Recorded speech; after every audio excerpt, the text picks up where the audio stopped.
We have an hour and 15 minutes left, and today more than ever before in the world, there are young people between 10 to 24 years of age. 1,800,000,000 of young people concentrated basically in developing countries. Latin America is 140 million of them. It is a true challenge for the economy, social challenge, and also a challenge for the future. CAF and the Inter-American Dialogue are asking us, what is that future like, and how do new generations see it? For those who may want to speculate, I must say that I'm the oldest person on this in this group, so that means another round of applause for the ladies. At the beginning of the talk, Master of Ceremonies has made an introduction, but I would like to rapidly review all the panelists to identify them. In my left, Verónika Mendoza from Peru. I think she is perhaps the best known face in this panel because of her political career and repercussions she's had beyond the borders of her country.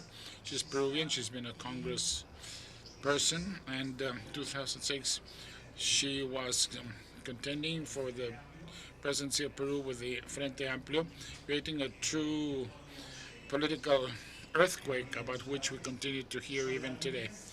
Thank you and welcome. Soledad Núñez from Paraguay is Minister of Housing and Habitat since 2014, Director of the NGO known as Techo Paraguay. Welcome.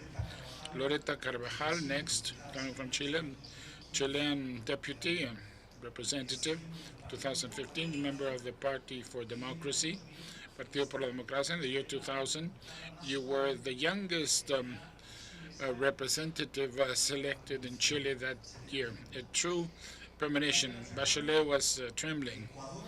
Also, next from Ecuador, we have Cecilia Chacón, Vice Minister of Quito. Daniela Chacón, she resigned, and we must say this, and the contention she used was that young generations do not have to interfere with the traditional way in which politics has been conducted in Latin America, and she has vindicated by way of her example to leave behind what has happened in the past, try to do things differently. Young people want to do things in a different way, and let's see what this panel tells us. Finally, Cecilia Alemany, coordinator of South American Network of Applied Economics, known as Red Sur. She is an advisor to the UN Office of Project Services. And lastly, last but not least, as they say in English, Cecilia Chacón, Municipal Councilor of La Paz, Bolivia, member of Soberanía and Libertad Party, known as SOL, former Minister of Defense with Evo Morales initially, and as was explained before, we must recall that she submitted her resignation because she did not agree how response was given and the repression in order to placate indigenous rebellion. Many other ministers today, for much less, would have to have resigned, but they do not do so. What is the subject matter? The future Latin American division of the new leaders. This panel will actually be a conversation, a discussion. If you have talking points, your bullet points or speeches, leave them aside, because what I would like for us to have a conversation among friends to truly understand how the young generations look at this future. And I would like to have an initial round for each one of you to give us their viewpoints, or your viewpoints. Future of Latin America, is it better or worse than what we're leaving behind? Thank you. Good afternoon. Thank you, Gustavo. Thanks, CAF, the OES, and Inter-American Dialogue. A este importante diálogo. Gracias a I thank you for allowing us the opportunity to discuss this, and I congratulate the brave women who are with me on this panel. It's a great opportunity to see whether there are reasons to be optimistic about the future of Latin America. The previous panels have commented on this. For example, in my country, we just concluded the fourth democratic elections. It's a precarious democracy, but at the end of the day, it is a democracy, and the conflicts in our region that still are resolved peacefully. And we're leaving behind the legacy of the Cold War. Others talked about the rapprochement between the United States and Cuba. And I particularly am hopeful that the peace accords in Colombia will be ratified by the Colombian people. So peace and democracy leaves us optimistic. And it's also important to acknowledge that in recent years, we have had an important cycle of high fiscal revenue that have enabled us to reduce poverty. However, both things, democracy and economic development, are still very precarious. And there are some risks. I think that we must be very much pay attention to this. Let's talk about risks in this panel. Ms. Núñez, are you also optimistic? First of all, to say hello to everyone, Enrique, to American Dialogue, the OAS. It's a pleasure to be in the company of these ladies in this panel session, which, although it is only women, I must say that in other panels there was a minority participation of women, so it's a true challenge for us, gender-wise. As far as challenges for Latin America and the vision for it, I agree with Veronika in saying that the outlook is much more optimistic than pessimistic. To that effect, I would like to mention certain things that make us have this positive approach regarding future Latin America. First of all, what we said, the population, which is basically young. 60% of the population in Latin America is less than 29 years of age. That is indeed a very important asset for the region. We've made substantial progress with regard to access to education. However, there's a challenge as regards quality education. This has also contributed to reducing poverty, although inequality is still a challenge. But there have been challenges in facing the problems that we have as a region. And if we look at the political side of things, we realize that the citizenry participates much more, that they have begun to understand that what is public is their own and does not pertain to others, having an active participation on behalf of citizens in general. We also see that there are polarized societies. That's a true challenge throughout the region. In many of our countries, where perhaps the pathway to be explored is greater dialogue and consensus in the search for those proposals that will allow us to improve the quality and standard of living of inhabitants in our region. We have many areas where we make us feel optimistic. Thank you. Chile. Challenges in Chile. Ms. Núñez was talking about education. In Chile, that's a bit of a paradigm because, and also for our societies, because they make progress in terms of social rights, then they're more aware of those social rights and they demand more. And the issue of education you were asking about is really a live wire in Chile. Yes.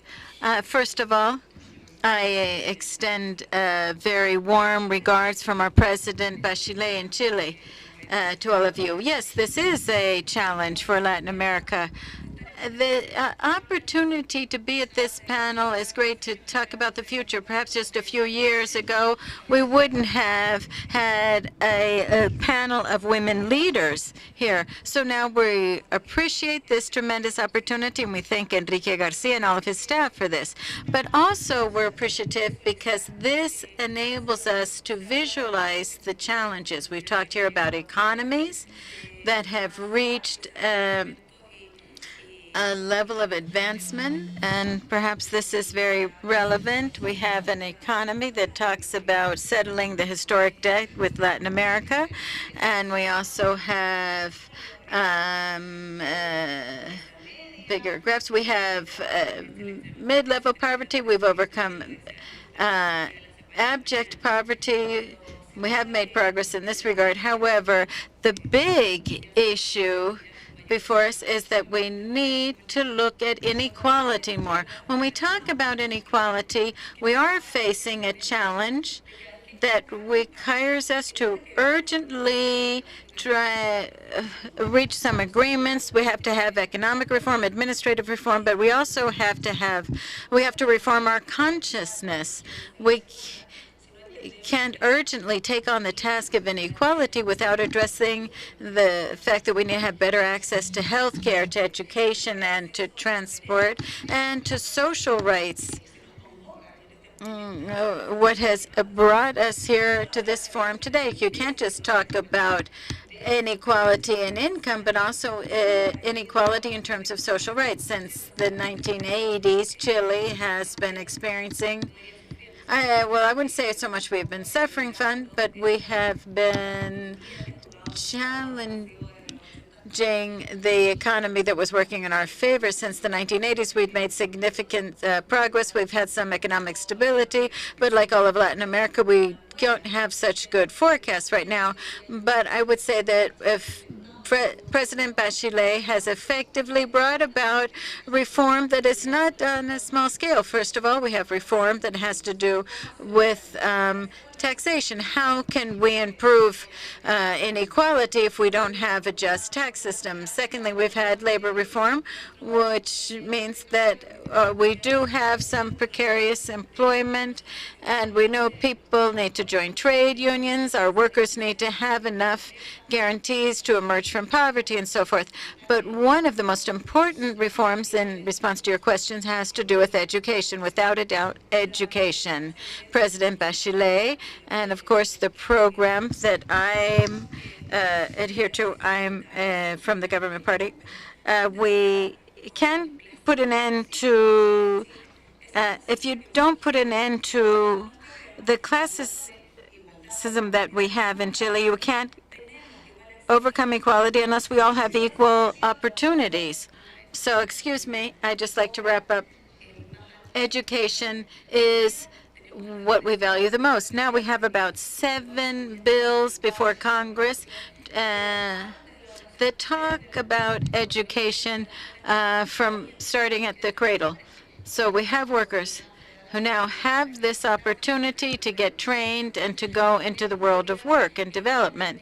We now have an inclusion law that prevents you from having a co-payment or from private parties that presents there being any division between private education and public education.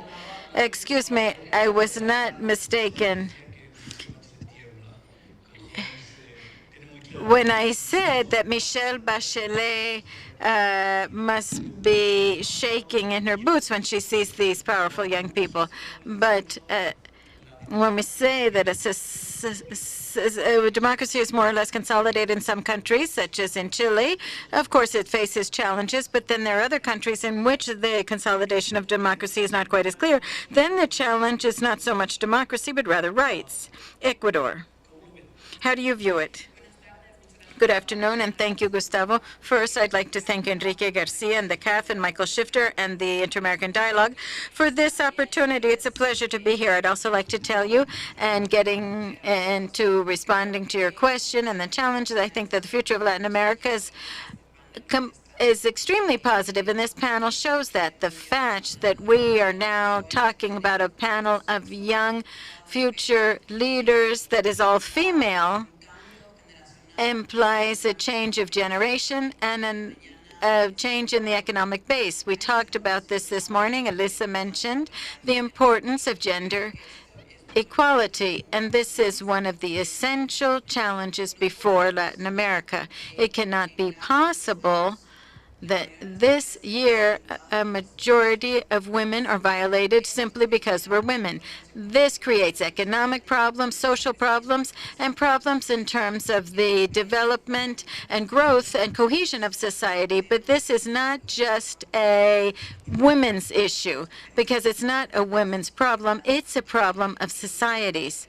And it would seem that the only way that we can see a bright future for Latin America is precisely by incorporating this strength of society, which is women, from a perspective of equality and parity. And in this way, we can have truly equitable societies in which we all contribute to the growth of our societies, free while not living under the threat of violence simply because we're female. The second challenge that I see is what happens with societies that are experiencing democracy, but through democracy, we see that we have setbacks to our democracy, and how we use democratic institutions to benefit parties or people and so forth. I think that the other essential challenge before Latin America, which was also discussed very briefly this morning, and this is another theme that we'll delve into more deeply, is the quality of politics. New political actors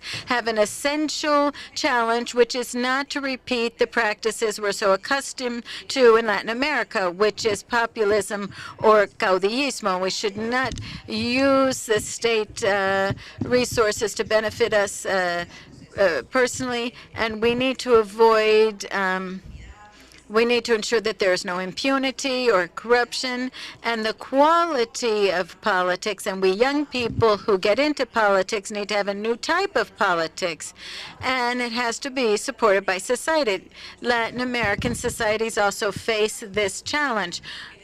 It's not just the politicians. Society is demanding this type of policy. So I think Loreto mentioned this, or Soledad said this. We have like a social pact between the civil society, the private sector, and public sector. So we're approaching politics with greater ethics. And I think that we young people who are getting involved in politics have that obligation. Before calling on Cecilia, you resigned your position because of that lack of political quality and process of deinstitutionalization. Was that your feeling? Is that what you submitted your resignation? I'm a council member in Quito. I was a vice mayor, and I still have my position as a council member, but I'm no longer the vice mayor of the city, because one of the mandates for us, the new politicians, is to show that not necessarily do we have to make the use of the same tools used by previous administrations, having approved in scenarios which are not too transparent and with very little quality of their democratic institutions to make politics. We must leave that afar, and we must give that political pact to the society. From Paraguay, do you see this in the same way, or are you optimistic rather? I will not speak about Uruguay. Thanks, Michael and Enrique, for having us participate in this closing panel. We hope this will be a reflection for the coming 20 years. And in that connection, I would like to look at the region as a whole. The future will always be better than what we have today. The present situation, the juncture, is a matter of concern, but does not detract from my optimism, because that was a transforming element of our societies. And it transformed them so much more beyond the political tradition existing in our region. I'm not scared that there's a social protest, that there is social mobilization. That is a part and parcel of democracy, and with a guarantee of rights without repression by the state, as we're seeing in several countries in our country with regard to social demonstrations. There's an issue now, and we have to respect social mobilization, be it right or left. The strengthening of democratic institutions, no matter what the government is, because this will guarantee that the power will not be controlled by the factic powers that have controlled the region, be it the narcos or the funding of political parties or whatever name we may wish to give it. That really doesn't matter. What's important is that the greatest challenge we have as society is how we make this policy attractive, the building of the public good for future generations, be it through the formal educational system or the alternatives of the organization of criminality. Today's young don't see much hope in politics. They do not believe in traditional parties, and they don't believe in the true insertion in the economy. So the formal system in these public services, which are an obligation of the state, it is not a concession, but rather an obligation of the state, have been made for the last century. And I would like to conclude by saying that education, and we have discussed educational reform throughout the region, but it has been conceived for the last century. Today we have a true tectonic movement in the universal system. We have to train young people, not for societies that will be part of the international trade of goods, but rather societies that have to seek out a new pathway, an international system that is exchanging tasks rather than goods. This conversation we had on insertion with sustained and added value in the normal chain values has to do with what kinds of skills do we have to train for the future. All of that means to acknowledge a change in the international context and how that impinges on national decision-making. Brexit is indeed an example. So how it is very difficult that electoral situational control may make the citizens believe that exiting the international system, international regional systems such as the European Union, will change the realities. And this is a responsibility of all. That's a recurring challenge. But that doesn't make it any less important. And it happens in Europe, and it's happening in the U.S., perhaps less, and it also happens in Latin America. Since the countries of Latin America, on the whole, have been considered to be developing countries, does that make this challenge harder? Briefly, I think that we're discussing an international system and the definition of developed countries and developing countries. We have economies that are traditional consolidated economies as of the 20th century, but I would dare to say that we need to revise the classification because we have societies in which there are development poles in the urban centers or capitals, and also in the so-called developed countries, territories that now could be considered developing. So the historic categories of distribution by income, we all know that you have to classify countries by per capita income. And in America, this is a long-standing discussion. But I think we need to think what development means. Does development have good economic indicators? And I don't think anyone disputes the importance of macroeconomic stability in the region, but this means that it doesn't mean there aren't areas of poverty or some that might fall with the first economic crisis. I think that the biggest challenge isn't so much the path to development, but rather establishing citizenry and enfranchisement. We have a little time and a lot to cover. Daniela Chacón, Cecilia Chacón, you've talked about the democratic setback and the quality of democracy. I was struck by the position we heard from Cecilia Alemany, saying that she's not so concerned that there are demonstrations. So I'd like to throw out a question. A country that is continuously demonstrating, aren't there a lot of tensions there? They haven't resolved their challenges. They haven't been capable of responding to the society. So it's true that there have to be demonstrations, but people want them. But when there are so many, then there's another problem, and perhaps there are other challenges.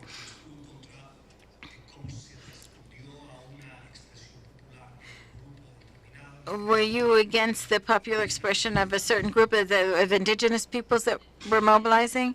Yes, that's right, Gustavo. In 2011, there was an indigenous mobilization that was demanding the right to prior consultation before a road was built through their territory. I was convinced that violence is not the way to resolve problems and that dialogue should have been imposed at that time. But beyond that experience, I think that now the challenge of young political leaders is in terms of understanding politics again. Here, I think we need to say that you can't become professional politicians. I agree with several of my colleagues here in that we cannot replicate the same old forms of doing politics. But how do we have a different kind of politics? And I think one thing is to stop thinking of as a profession. People here are no longer born and live and die as politicians. No,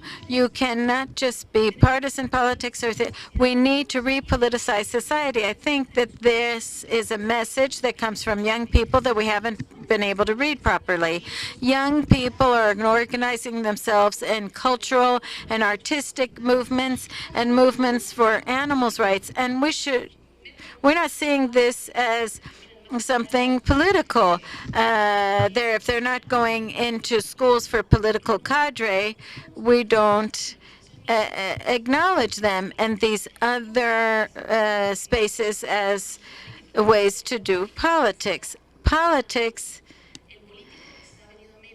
has been denigrated. Everybody thinks that politics is the field of corrupt opportunists, and we need to give new meaning to it and reassess politics outside of the state. We need to overcome the idea that politics is done within a political party with the expectation of becoming part of the local or national government. And this is a challenge posed by new political organizations. In the municipality of La Paz, sovereignly and peacefully, we are trying to give new meaning to politics. Another issue that I think needs to be discussed is that this renovation isn't just in terms of images and young people, but rather it's a renovation of institutions. And that's where we have a problem, which has been deinstitutionalization, not only of the state and democratic institutions,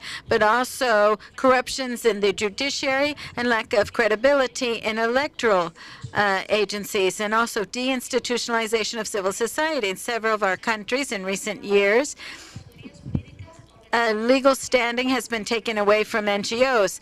There have been cutting off the resources to these organizations, and they have been important in building democracy. And what you mentioned a moment ago, Gustavo, rights should be exercised and should now be.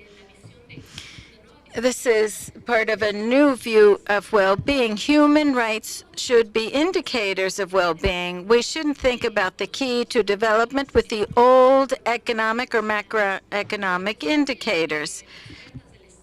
It's good to have state revenue, to have more money in reserve, but that doesn't mean that personal accounts in my country, for example, for Bolivian, doesn't mean that's gotten better for Bolivian people.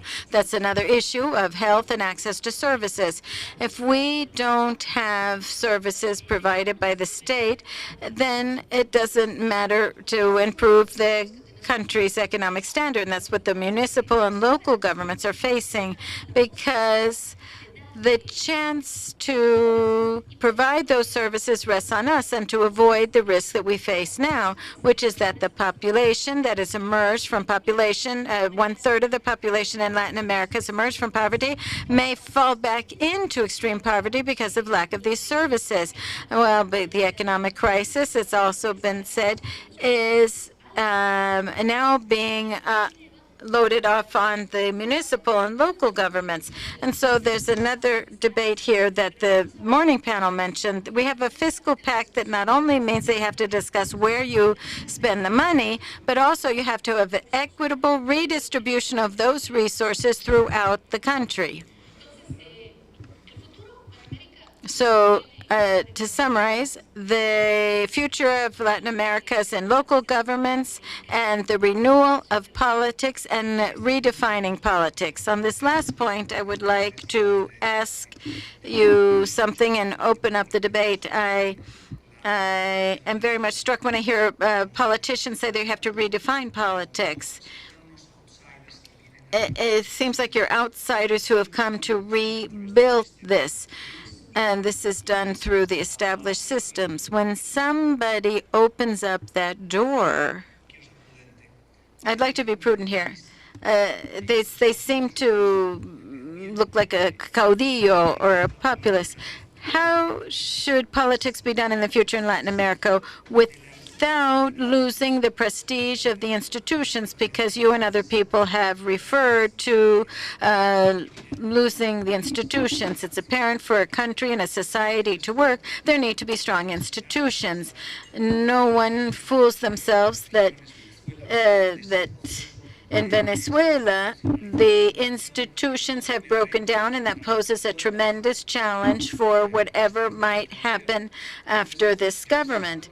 So I just would like to throw that challenge out there to you. How can you have this renewal without falling to the caudillismo that has happened so often in Latin America? Gustau, In listening to our colleagues in the panel, I realized that not only do we agree at the fact that we're young women, but that several of us have had political moments in our personal life which truly marked a message that there are ways to make politics that we can admit no longer. I also resigned during the last period. I was elected by oficialismo, and same as Cecilia, resigned in the context of a social conflict in a campesino, a farmer's community, that was not taken care of through institutional channels, but regrettably through repression, that's generating dead and injured people, which is still a matter of impunity. So it was important for me to say that was not acceptable, that we could not possibly speak about democracy and development if we give so little importance to human rights, to life and human dignity. So I do think it is indeed very important to present this breakage with the traditional clientelism, the caudillo-style relations. And this is a result of institutional strengthening. This challenge for Latin America, and especially for my country, where we have always been very proud of having a sustained economic growth, quite spectacular, with very high peaks, which has implied reduction in poverty, but which has maintained inequality gaps.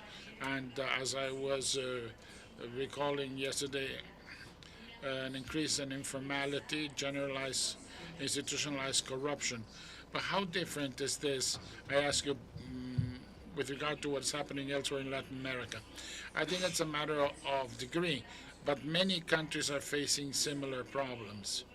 Indeed, one of the problems of the Peruvian economy is that it has been taking support on income as a result of the exploitation of raw materials, especially mineral ores, which allowed us to have an important cycle of income.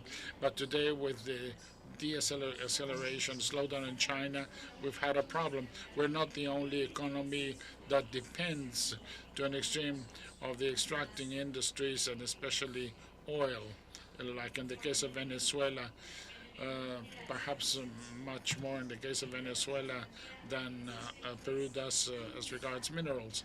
But the important thing is to promote productive diversification, to turn on new modes of development to generate sustainable employment. The problem in the case of Peru is that in being too focused upon the economic variables, neglected the institutional variables, where we have maintained important lacks and upon which economic growth has taken place. So I think we do require to have a stronger Peruvian state which does not run against a modern, efficient and transparent state that will allow for citizens' participation. Now Daniela, and after that Loreto Carvajal. I'm going to ask a complex, or you've asked a complex question. How do we do politics in a new way? One of the basic answers is that we have to stop thinking of politics as a zero-sum game.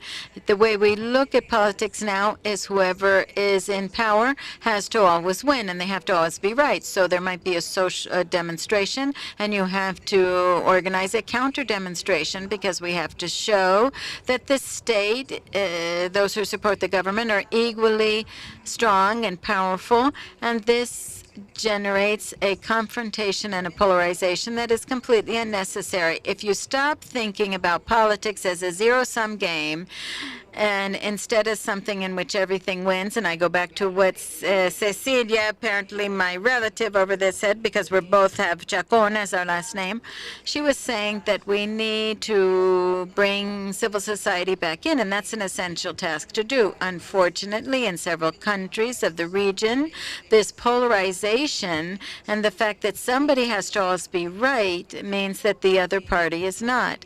Therefore, the opinions and the creation of content and social changes that might come from a much more active civil society is rejected by the government. It's viewed as a threat when it shouldn't. It doesn't have to be viewed that way. The reincorporation of citizens' involvement in civil society is essential in order to practice a new type of politics. You say it's rejected by the state, you mean by the government, by the administration. I think there's an important nuance there. Yes, but when the government in office becomes institutionalized because of changes to the Constitution, and there's a state practice that you have to change this by prioritizing the democratic tool of alternating who's in power. So there's another problem, is that the oversight processes and transparency makes it seem like the public is the enemy when transparency and oversight take place within a system of democracy. And this is absolutely necessary in order to strengthen democracy. Allow me to play devil's advocate. That position sometimes is promoted by economic sectors that have enjoyed privileges in the past. So sometimes we criticize these governments because they respond aggressively, and I don't want to hold back fire. I want to get everyone involved, but sometimes the people who have been privileged resist a change to the status quo, and so they attack it, and the government has to respond. So are you in agreement with that? Latina, y eso es una opinión muy personal. The problem we have in Latin America, and that's my personal opinion, is that regrettably states have institutionalized privileges for just a few.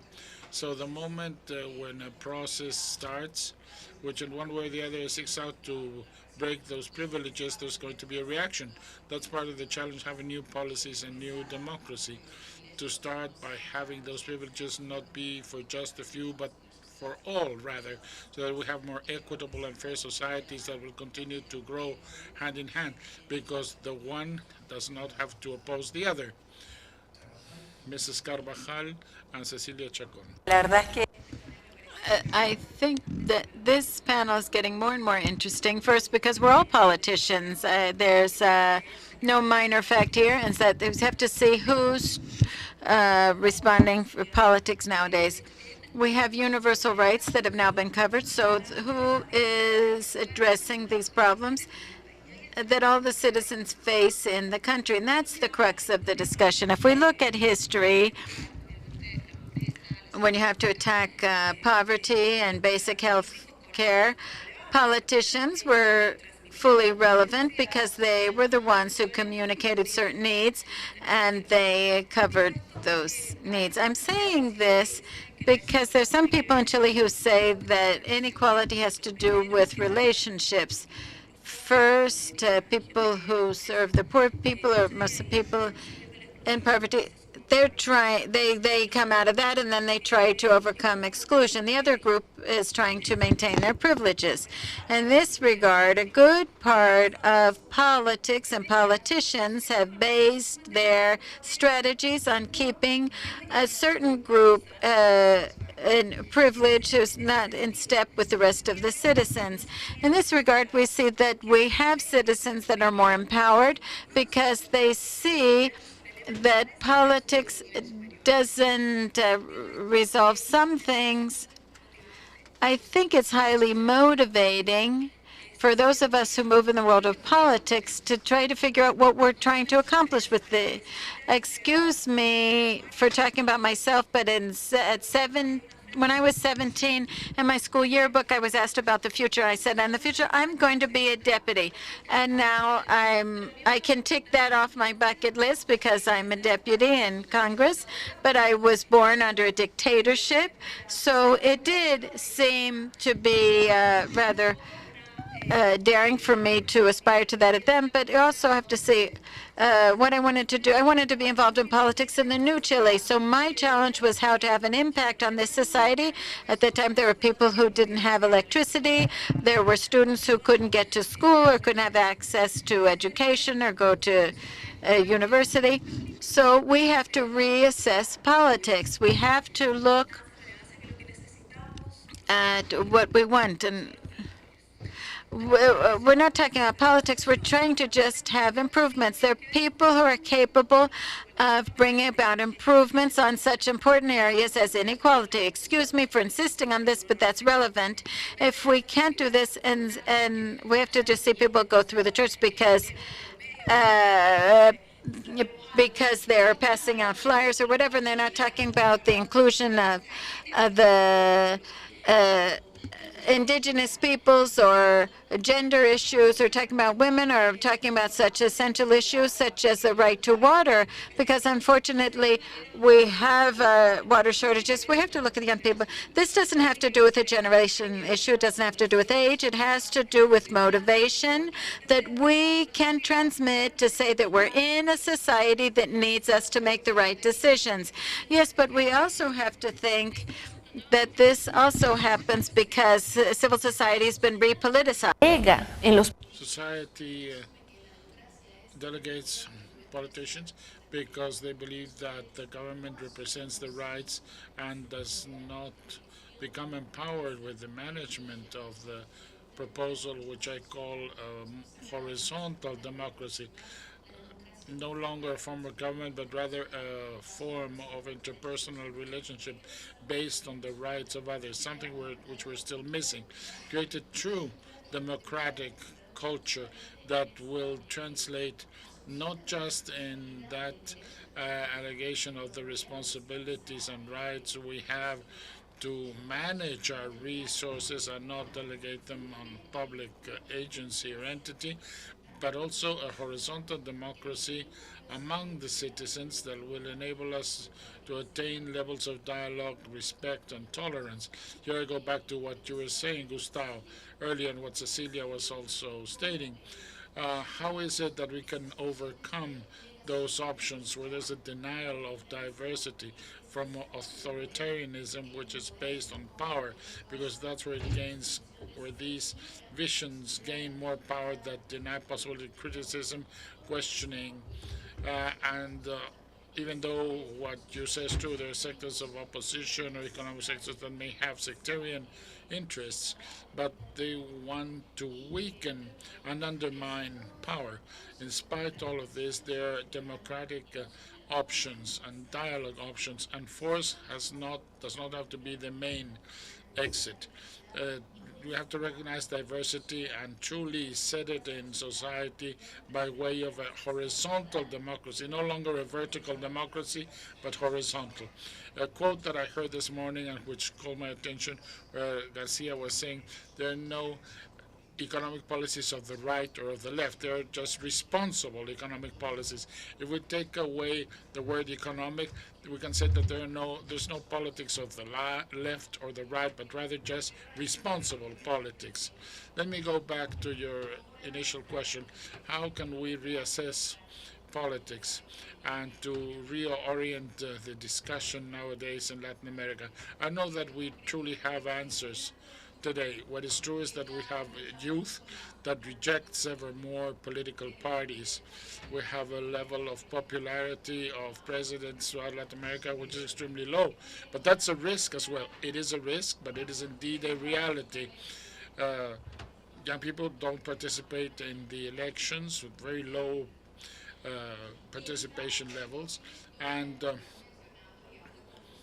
there's a whole history of impunity and corruption, a whole series of problems which continue to exist in our countries. But this prescription of governments that might be more transparent, oriented towards servicing the people, seeking the public good, these are all based on the same premise of principles. What has happened with humankind and with the leadership of our governments that have finally gone into corruption scandals in Latin America, which today have resulted in a rejection by youth who are looking for something new and different. And let me close by saying this. Our systems will undergo a very serious disruption in the coming few years. The millennials are not reading the same message that we're reading. The political parties and the authorities and those who are in decision-making positions nowadays must be aware of this. We must have a thermometer that allows us to channel what the young people are truly seeking. But here we were speaking about the future, and you're describing an existing situation. What is that situation? Because we do understand the problem, but it is you who, together with other young persons, well formed in the region, must come to concrete solutions. So there's a solution that has to do with, there's an invitation that we'd also like to extend to the youth in general, which is to interact with the public. I come from civil society. I've often been very critical of the public sector from civil society, and sometimes we get an opportunity to get involved in the public sector. When I got that opportunity, I was afraid because sometimes you criticize them and you tell them how they have to do things, but it's difficult to make that step to move over. But we have to have social mobilization. You were afraid you would be inconsistent? No, I was afraid because of the stigma against the public sector or the political sector. So you had a little bit of vanity. Well, it's like saying that you have to get out of your comfort zone when you really want to get involved in playing the game and make decisions that aren't always right. And so we're all human beings, and you have to get ready to take on these risks. Perhaps in this regard, there are generational dimensions, but also institutional ones. Cecilia, you were saying that you can't professionalize politics, but you do have to professionalize public administration. And we see that government institutions, why are they of such poor qualities? By design, but also by the way that's managed. So there is corruption, but there's also permanent poor management, which has to do with some exceptions in the region, with mid-level managers and public institutions that weren't able to take that leap into the 21st century. So there is problems here, and there's also shared responsibility, and here I'd like to include the responsibility of international organizations. Part of the challenge of dismantling the state includes the quality of state. So it wasn't linear, but it wound up being linear. So we need to improve the quality of public institutions, and that includes professionalizing civil servants and having accountability. We have a lot of people who are taking decisions at all levels in our countries, and these are not necessarily politicians, but they're also government officials that aren't accountable to anyone about their mismanagement. So we need to look at this. We need to work on it little by little. Let me refer to this disenchantment of youth with regard to politics. Looking at what's happening in Peru, in the last few years, it has been the young. It has been they who have truly put the tops on the T's, especially when the Peruvian Congress and the president wanted to distribute the positions of the Constitutional Tribunal and public defense. It was the young who defended democratic institutionality. When a young labor system cutting back rights for the young, they came out in droves to mobilize, and they immediately became organized in presenting alternative proposals and solutions. It has been young women who have demonstrated and proposed a whole series of policies and standards vindicating our rights to decide on our bodies, our lives, greater politics participation. The LGBTI community, mobilizing the young, has had a protagonistic role in the last 2 years, which has mandated that in the last presidential election, this may have been one of the key issues throughout the campaign. So I see with great optimism the claim of the young to participate in politics. It is a true challenge now to political parties and organizations to allow for a real level of participation by the youth. And we have tried to do this in the Frente Amplio, inviting for the presidential candidates and Congress candidacies would be decided with participation of the people by vote. And this will allow them to become part of the Ample Front. We just have 4 or 5 minutes, and I was wondering whether what you were just saying is easier today as a result of new technologies.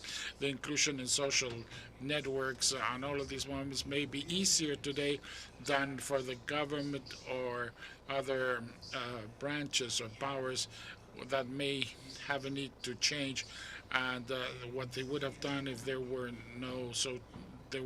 we didn't have the changes in technology.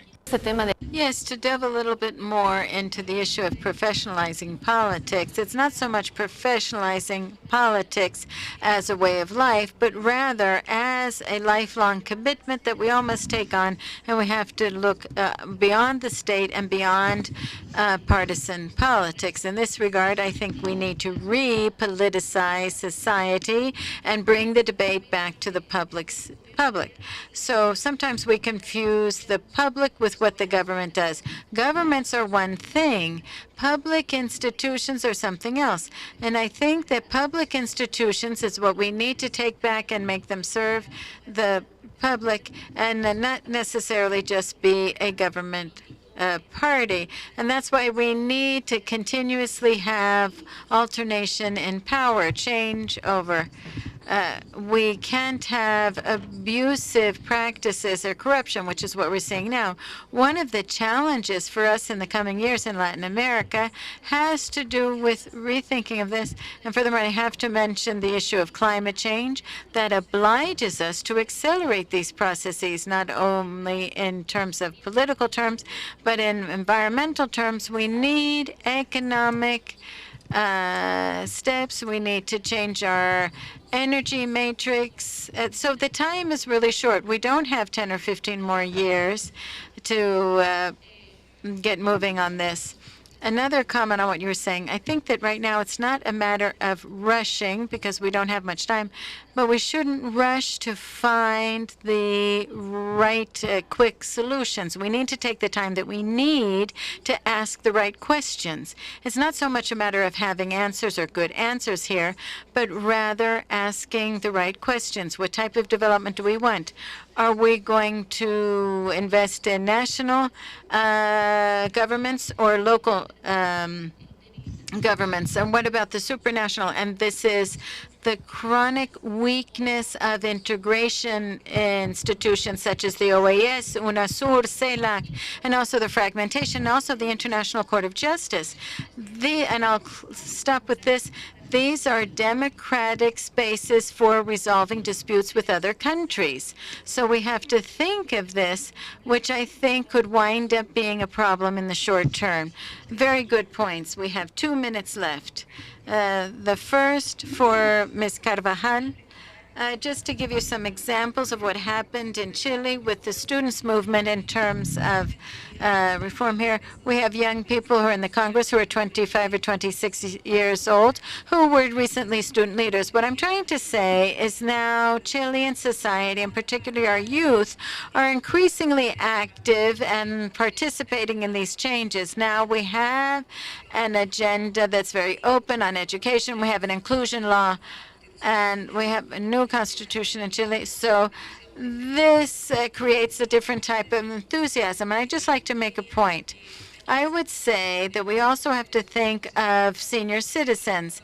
We have to look at this with pension reform. According to the studies by the technical people who look at this, they say in 20 or 30 years, the the population curve of youth is going to cross with that of senior citizens. So we're now working on a social pact that the president has called for. But I'm saying this because nowadays more developed societies see that they need to have more young people, and this is a challenge, and we're going to have to figure out how to include older adults in these discussion panels as well. Yes, you could just look at Europe to see more than one economist could teach us some lessons with this. Daniela. Brevemente, Very briefly, I think there are 2 points which have not been mentioned broadly, but they're important challenges for the region that we will be living through. First, climate change and sustainability. These are spaces where we can reconvene the new generations and the young. The young are no longer under this paradigm of left or right. Rather, we are much more aligned with certain causes, and the politics has to follow that pathway, understanding this new generation of millennials to these causes, and the society with the new pact having new levels of governance. And the second has to do with the urbanization in Latin America, and be very watchful that the multilaterals start giving attention also to the cities. City management. The future of the world is the world of cities.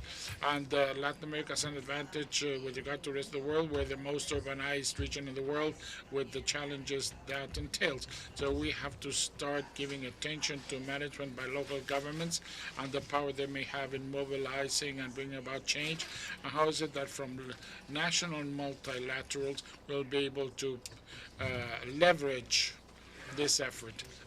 They're pulling my ears because we are going past our time.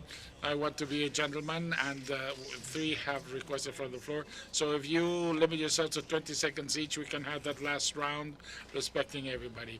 Taking into account what Daniela is saying on the urbanization process in Latin America, the outlook has to do with the approach of the young towards living either in the countryside or the city, a trend which is obvious in our region and which we discussed the new urban agenda. That's a challenge for Latin America. Urbanization generates value, therefore economic development as well. So an issue has to center upon the resources of our region. And I would like to make a plea, taking back what Mr. Chia said yesterday in the morning. What is the role that is going to be played by institutions, international financial institutions and national institutions, relaunching the regional integration agenda with trade facilitation and real support in order to articulate this approach in the national level with regard to the national chain values. This is a shared responsibility. I'm coming from an economic research network that has continued to conduct research with proactive agenda in spite of governments, because in the last few years the national agendas have to do with this, and I would like to take here Chinchilla's plea so that the regional organizations, regional banking will go back to take up this point.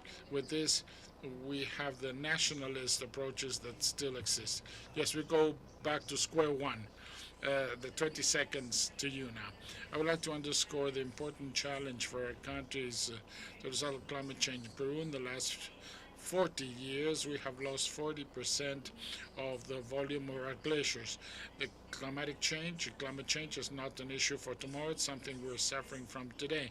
This means to rebuild the capabilities of states of having a long-term mission and to plan respecting alternates as far as administrations are concerned, but restoring the possibility of having long-term efforts. This also speaks about the challenges of integration.